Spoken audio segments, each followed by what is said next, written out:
Hi everyone, it's Gary here, and a very warm welcome to this very special live broadcast here on the Fourth Officials YouTube channel. I am always your host, Gary, and joining me on this one to look ahead to the upcoming Champions League qualifier between Rangers and Panathinaikos is from the brilliant Hellas Football podcast. Nick Sambunaris. I think I near enough got away with that one, but I'll let you introduce yourself better, Nick. No, you nailed it. You did a great job there.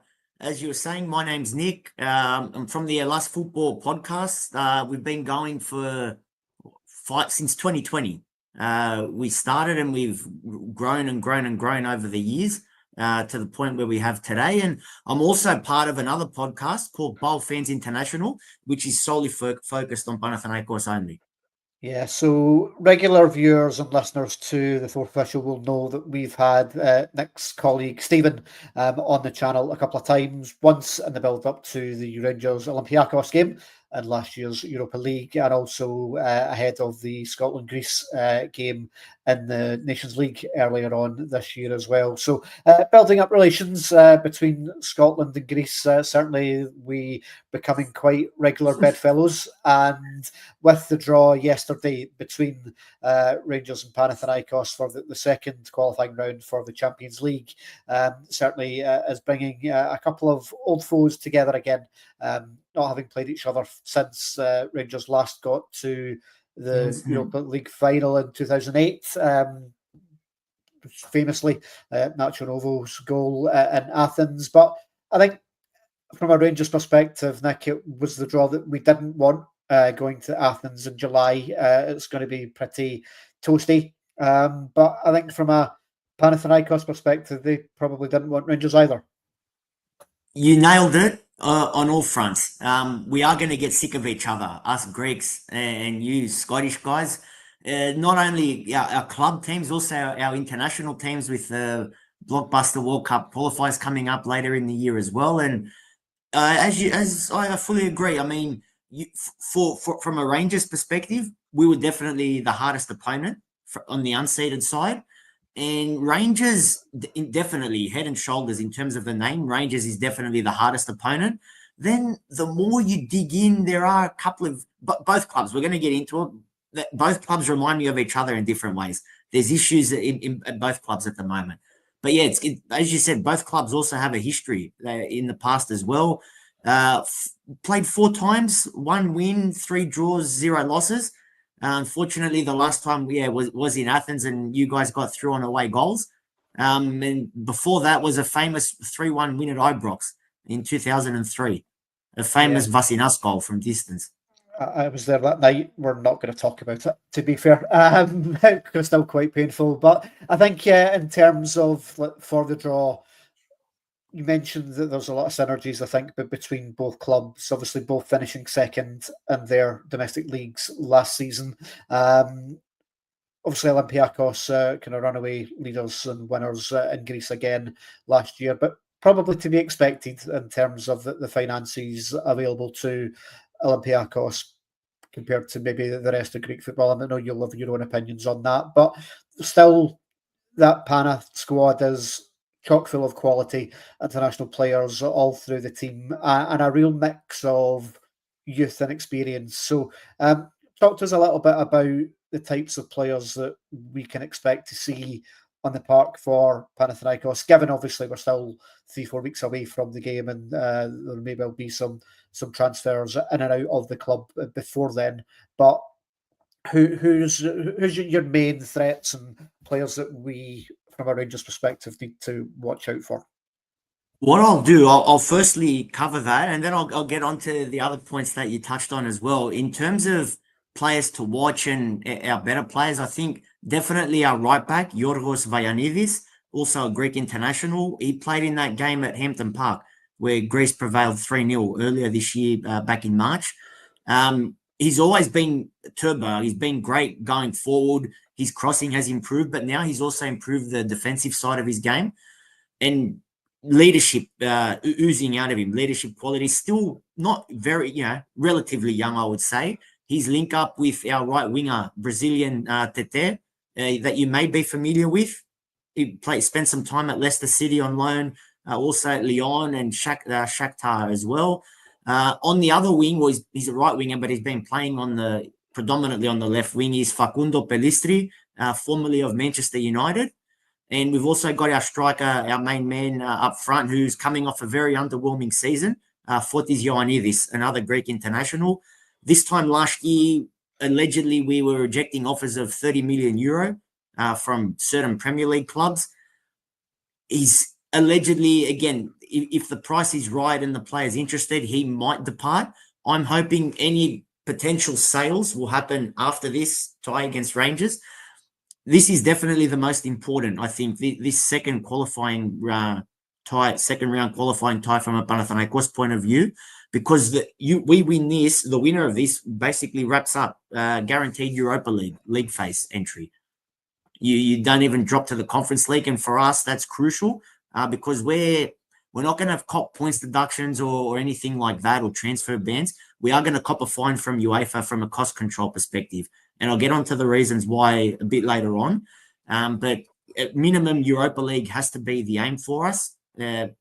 Definitely, it'll help with the finances and keeping certain players as well. Aside from that, Ingerson, Icelandic international, probably our main centre back, and Dragowski will be our goalkeeper, Polish international as well. He's had a few caps for Poland. And that's it. Another winger that coming off a relatively good season is Filip Zurisic, former Serbian international, spent some time in Italy as well. He very passionate player. We have 3 Serbs in our team, so Zurisic, Maksimovic, and also Mladenovic. In a season last year, we were very underwhelming. Those 3 Serbs brought the passion in bucket loads. In terms of the synergies between the 2 clubs that you were saying, it's not just that we both finished second in our respective leagues. You guys finished second behind your arch rivals by a whopping 17 points. We finished second behind our arch rivals by 16 points. And sure, Olympiacos in recent years have had the finances, have had the glamour ties in Europe and all that. And I'll give you a brief rundown later on about our issues over the last 10, 15 years. But this time last year, we spent a lot of money, especially for Greek football standards, that they came in for 6 million euro. Pellistri as well from Man United, same price, both right wingers. That's the problem. We spent big on one position and we neglected other areas of the field. Very disrupted preseason as well. This time last year, we were chasing Maurizio Sarri. Our owner flew over to Italy a couple of times, couldn't land the deal. Eventually, 3 days out from preseason, we never had a coach, and we ended up with Diego Alonso. The fans knew it was going to be a disaster, and the less said about how that panned out, the better, because it was truly a disaster on all fronts. And we're playing catch-up from very early doors to Olympiacos, even though I think for the first time in a very long time, our squad on paper was better than Olympiacos's. They had to go through a bit themselves in shedding a couple of key players from the previous season.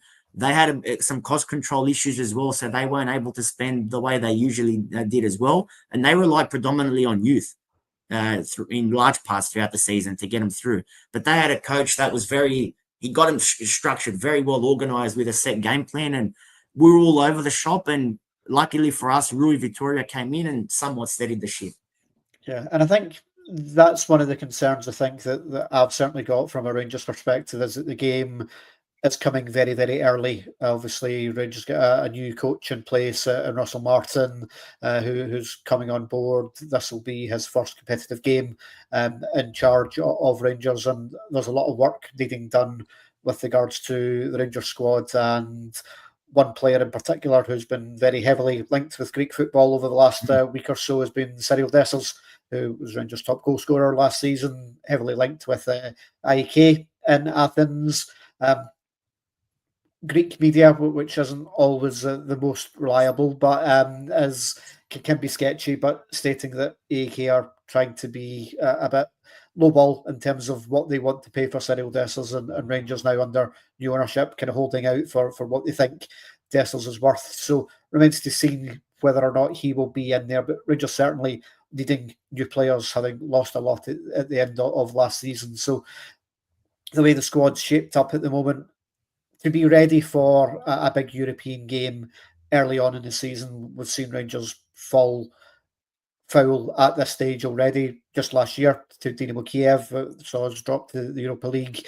Previously, remember back in 1994, AK Athens putting Rangers out in the qualifiers to the Champions League. So we've got previous in terms of not handling the heat in Athens. And I'm interested to kind of get your take in how much that second leg being in Athens works in Pana's favour. I just think in general, you want to play the second leg at home. I think that's the common conception amongst all fan bases, generally speaking. Yeah, it's going to be very hot come late July in August. But for the travelling away fans of Rangers, I think it's going to be a great experience as well for your fans that make the trip. Yeah, look, you want to play the second leg at home, definitely, in case of what's to come later on if it ends all square. Yep. We've got Nick here on the live stream, so thank you all for watching. If you have any questions regarding Panathinaikos or Greek football, please pop it into the kind of comments thread. We will try and kind of get to them as we go along. Speaking about, obviously, Greek football as a whole, Nick, it is in a bit of a boom period at the moment. The national side looking strong, obviously selling big, young, exciting players for big fees all across Europe at the moment. If you look at the money Brighton have just paid for a chap from Olympiacos, you look at the young lad in Belgium who's tearing up trees again, that's looking like he's going to go for big money. So Greek football, having been in the doldrums for a little while in the aftermath of obviously winning the Euros, seems to be kind of rebuilding itself. Look, I think after that as well, there are a lot of bad moves by the federation, and they've been guilty of a lot of shocking mistakes over the years as well. But the crisis as well didn't help, in my eyes. But definitely, we deserve this boom period that's coming our way, and we've barely scratched the surface, honestly. I don't want to tempt fate, but I'm really expecting huge things from these young up-and-coming players in the Ethniki, which is our national team. So the Euro 2004, the core group of players were from Panathinaikos. That's been a key talking point amongst our fan base, whereas this time around in the national team, the only young player that we've developed in that side is Vayanidis, our right back that I mentioned previously. That's it. The rest are from either PAOK, who have done a great job in their academy in the last decade or so, and now in the last few years, Olympiacos. But then you've got also, and this is another thing I was screaming about for years on the Hellas Football podcast, right from the early days. I don't know the exact populations, but allegedly there are as many Greeks, if not more Greeks, living outside of Greece as in Greece. The federation never really tapped into that. And there's a lot of Greeks scattered throughout Europe, not just England and Germany, where the majority would be. Countries like Sweden or Belgium or the Netherlands or Norway. And finally, now Christos Zafiris were able to twist his arm, born in Greece but raised in Norway. And there's the wonder kid that's born in Belgium, Karetsas, who is tipped for a massive, massive future. Yeah, and we've twisted his arm as well to choose Greece over Belgium. Yeah, and Scotland fans will know all about Karetsas from our recent match, and as we mentioned at the start of the show, more to come, I think, when it comes to Scotland and Greece affairs.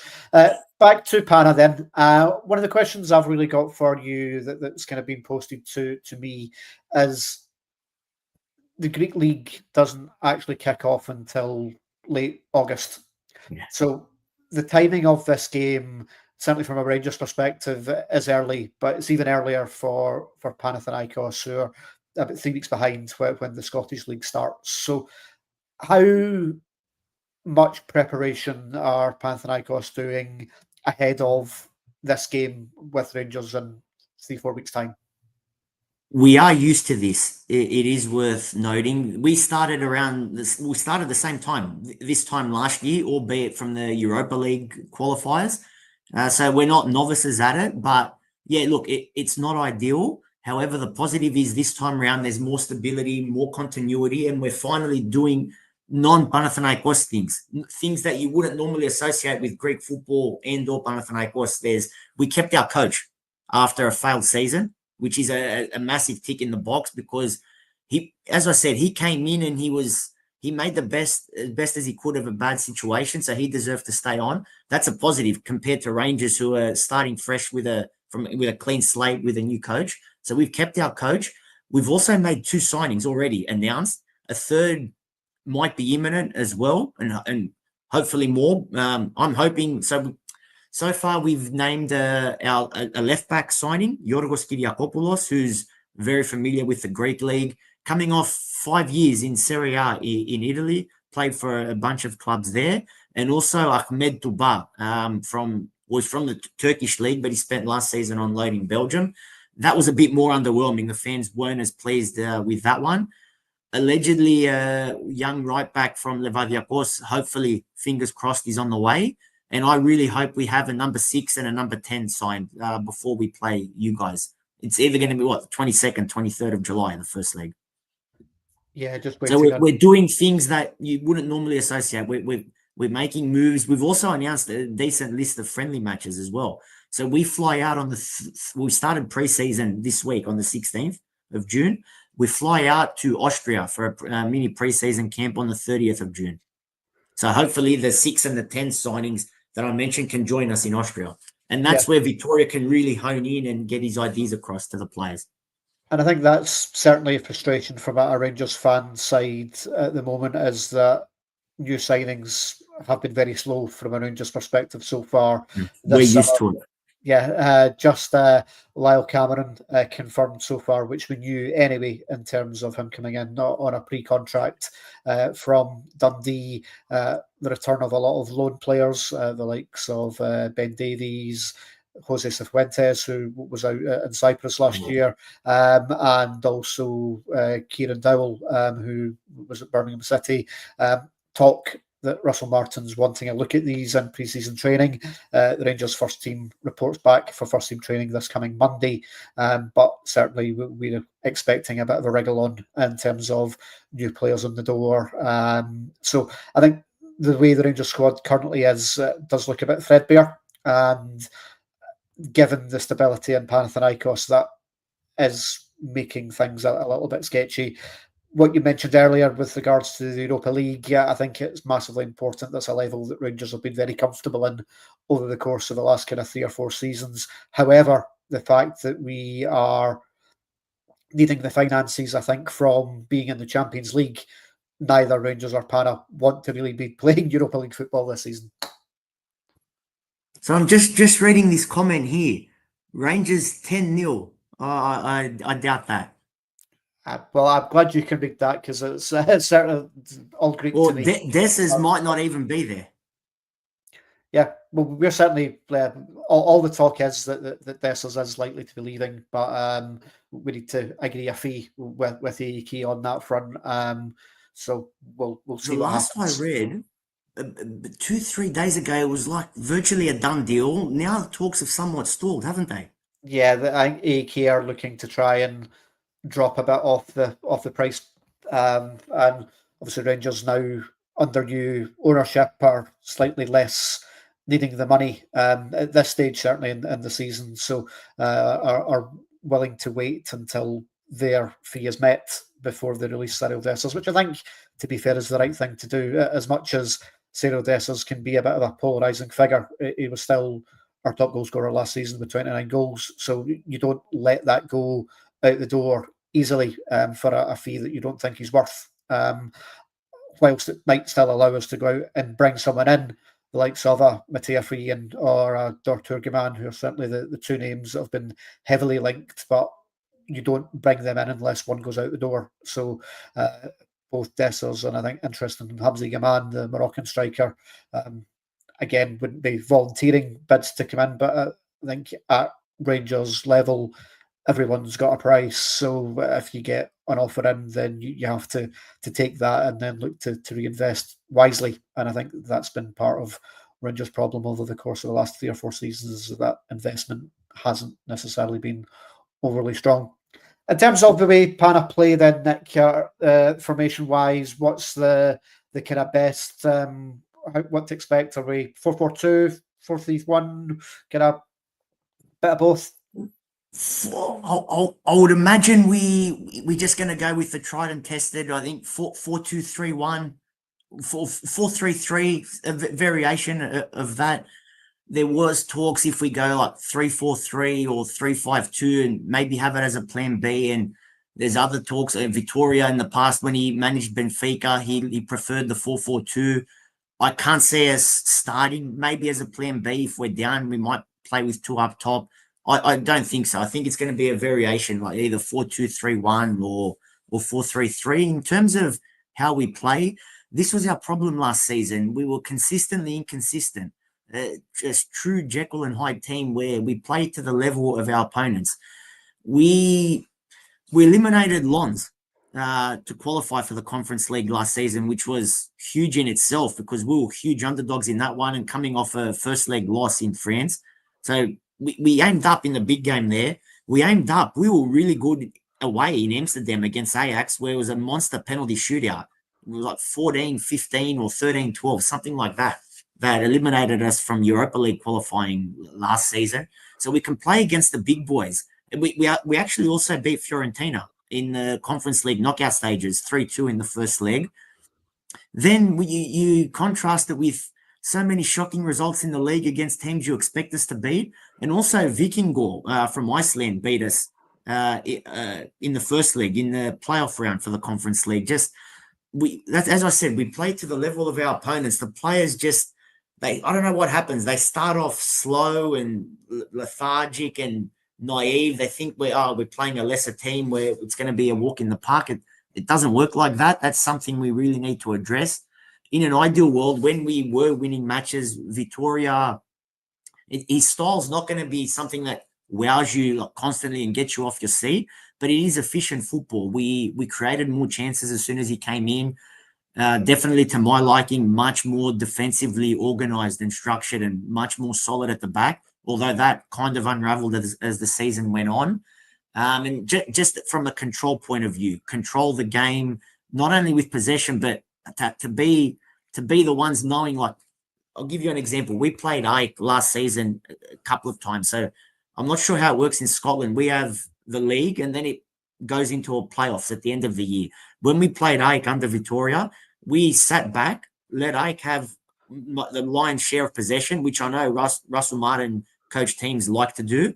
And Ike failed to get in behind us for the most part. And we were comfortable. We were in control, even though we didn't have possession. And that's what I mean by Vittoria wanting to control the game. Yeah. But I think he can adapt to the opponent.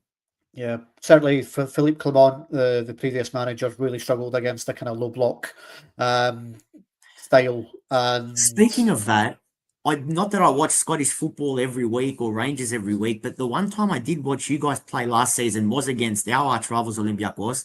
I was really impressed. I thought you were the better side in that game and unlucky not to win. Yeah. And then that's later on in the year, I saw the ladder and 17 points behind first. I was shocked.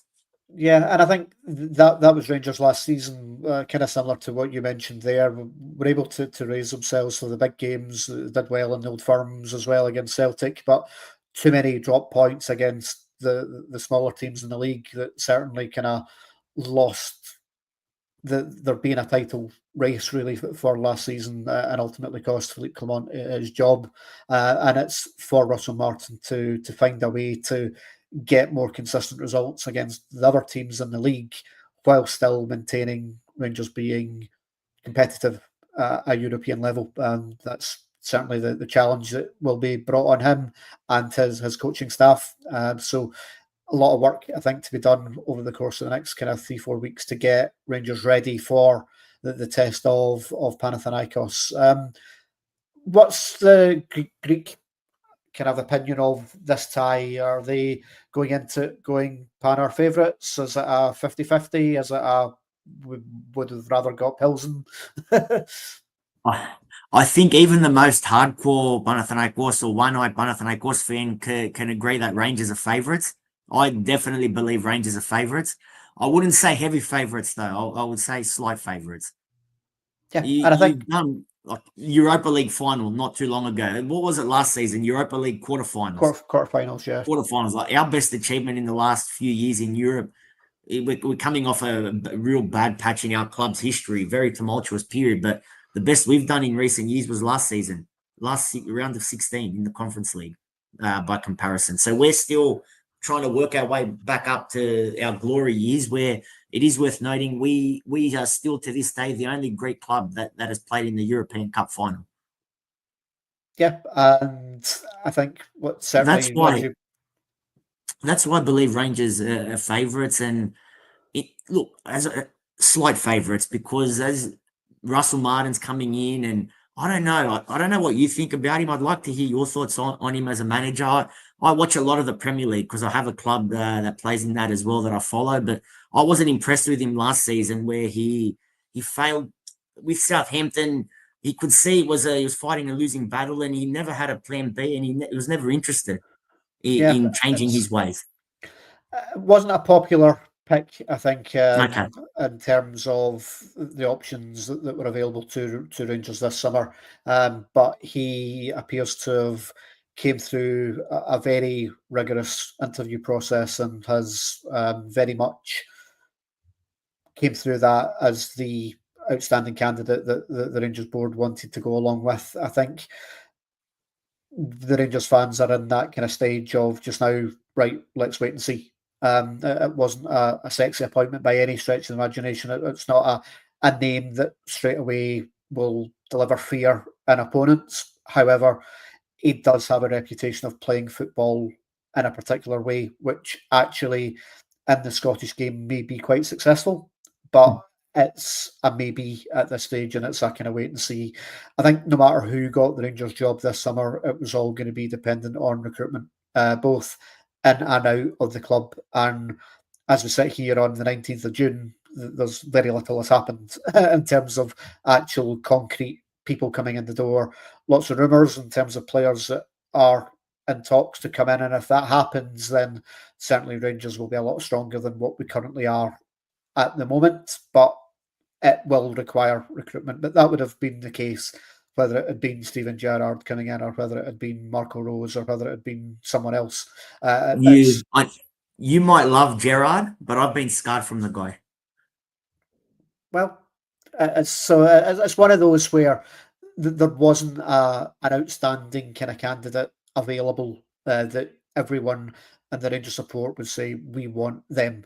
And I think that's been the issue. If you look on social media, that there was no one that would kind of go. And actually, if you look at the last few appointments, you look at the appointment of Michael Beale, you look at the appointment of Giovanni Van Bronckhorst, even the appointment of Philippe Clement.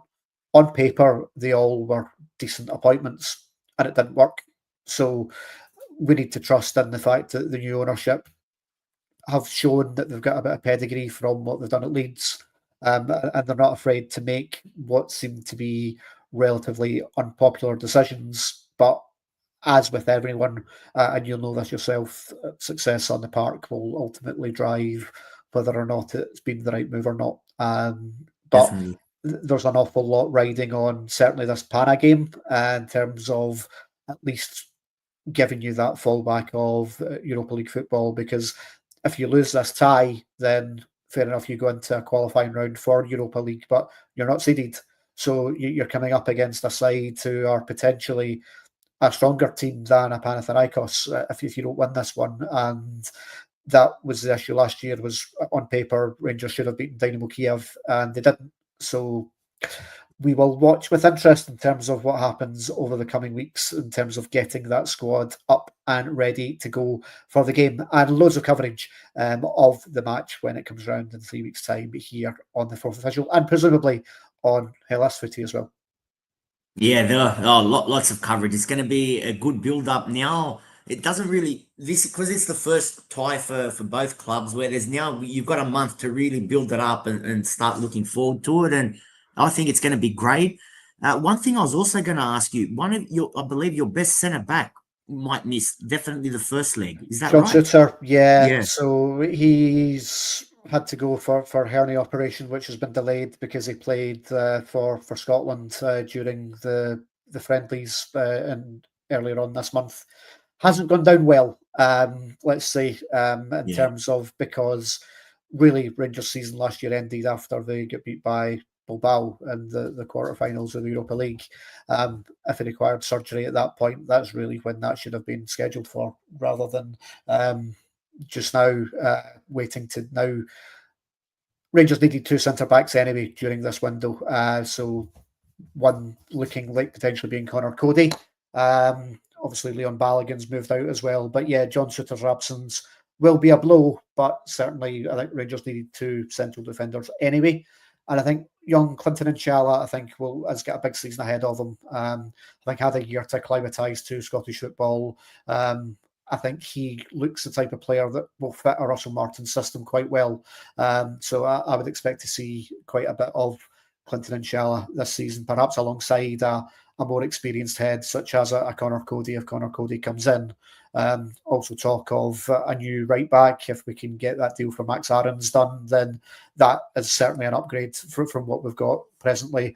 And obviously we've still got James Tavernier there as well. And he, again, is a bit of a polarising figure because he had a poor season last year, but is still club captain, is still very capable on the big stage. And Russell Martin has been very clear that he doesn't anticipate there being any changes in terms of the club captaincy. So I would expect to see Tav play potentially as a right-sided centre-back if the deal for Aarons gets done. But yeah, I think lots to come out in the wash over the course of the next few weeks in the build-up to the game.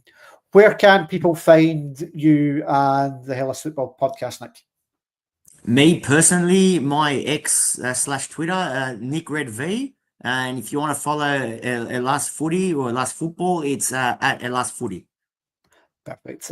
Big thank you to everyone for joining us on this live stream today. If you're watching us back, then please drop Nick a follow and stay tuned to us here on the Fourth Official all the way through the summer as we build up to the big match. Thank you. Of July. But no, thank you for coming on and speaking to us. Thank you for having me on. My pleasure to join. And finally, I guess to end, what I would say is to any Rangers fan that is traveling to Greece for the second leg, enjoy your time in Athens and in Greece in general in July. Contrary to popular opinion, for me, I love the summer. Great time to be there. And the match most likely, well, we're going to find out in the coming days, but I believe most likely will be played at Oaka, which is the Olympic Stadium. So in the league, we've announced a return to our spiritual home of Leoforos Alexandras. I think, though, for Europe, and especially because this is the biggest possible opponent we could have gotten early doors, it will be moved or will be played at the Olympic Stadium, which fits about 65,000. To any fan that is traveling, though, go to our other stadium, our spiritual home, where we're returning for our league fixtures, Leoforos Alexandras, not far from the city centre, quite accessible, and it's football heritage. It's over 100 years old, the stadium, falling apart, but you get the goosebumps you get from there, you won't get anywhere else, believe me. Worth the trip, definitely. Absolutely. And obviously, a bigger stadium means more tickets, I think, for travelling support as well. Exactly. I think, the one thing you can be assured of is that the Rangers travelling support will be there in plenty numbers for the game as well. Let's just hope the game is still live by that point, and we're taking a decent result over to Greece after the first leg at Ibrox. Loads of coverage, as always, here on the Fourth Official channels, both on YouTube and also on our Patreon channel. It's www.patreon.com/the Fourth Official. You can join us for less than just £3 a month and get access to all of our podcasts, our match reaction, our opinions, and our columns. One thing that would also massively help us is if you can share, link, comment on all of our videos. It just helps with the traction and the algorithms. It lets more people see us. So if you're able to do that, it would massively help us out. Big thank you to you all for watching. We'll speak to you next time. Goodbye.